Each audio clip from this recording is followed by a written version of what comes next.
여러분 안녕하십니까? 광주 MBC 5시 뉴스입니다.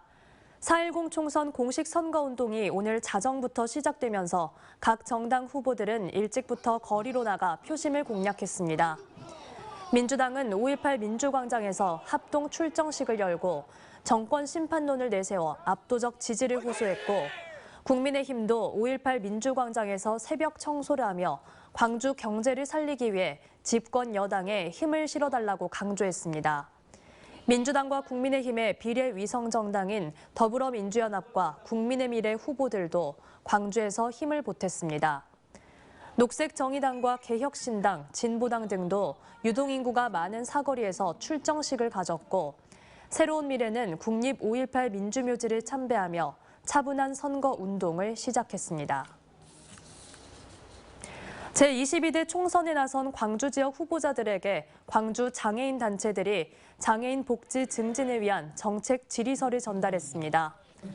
광주시 시각장애인 연합회 등 15개 장애인 단체는 오늘 시의회 예산결산특별위원회실에서 선언식을 열고, 2022년 보건복지부 현황에 따르면 장애인의 고령화 수준이 전체 인구에 비해 3배 이상 높다며 고령 장애인을 위한 돌봄 대책 마련을 확대해야 한다고 주장했습니다.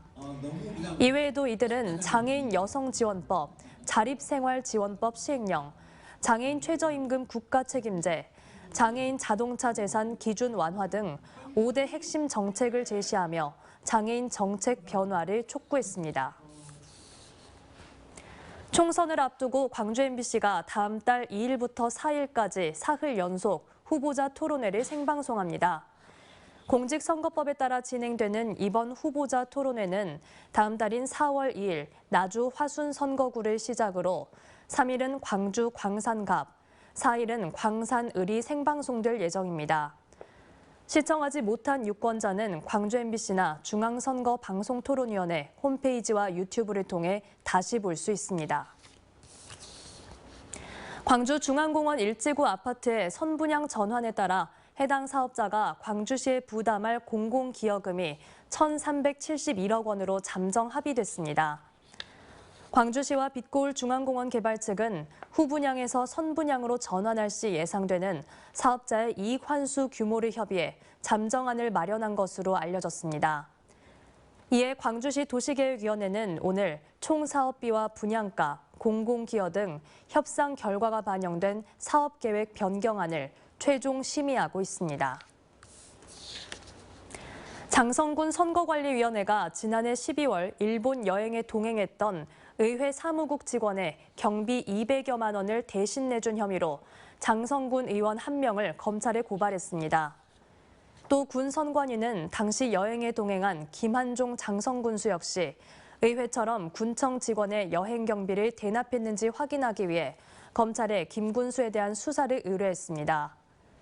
장성군 선관위는 이와는 별도로 지난해 12월부터 올해 1월 사이에 본인 정당 소속의 권리당원 다수에게 1인당 12,000원가량의 생활용품을 돌린 혐의로 또 다른 장성군 의원을 검찰에 고발했습니다.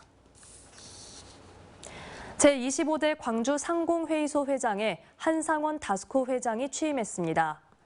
한상원 신임 회장은 광주 상공회의소에서 열린 취임식에서 광주 군공항 부지에 미래 산업을 유치하는 등 광주를 역동적인 생산 도시로 만드는 데 전 상공인들과 함께 노력하겠다고 밝혔습니다. 한 신임 회장은 지난 20일 18년 만에 치러진 광주 상공회의소 회장 경선에서 김보곤 후보를 누르고 25대 회장으로 당선됐습니다. 강기정 광주시장의 재산이 1년 만에 4천여만 원 증가한 것으로 나타났습니다. 정부 공직자윤리위원회가 공개한 2024년 공직자 정기 재산 변동 사항에 따르면 강 시장의 재산은 11억 3,500만 원이었습니다. 언제 어디서나 내 손 안의 뉴스. 광주 MBC 뉴스 유튜브 구독으로 함께하세요.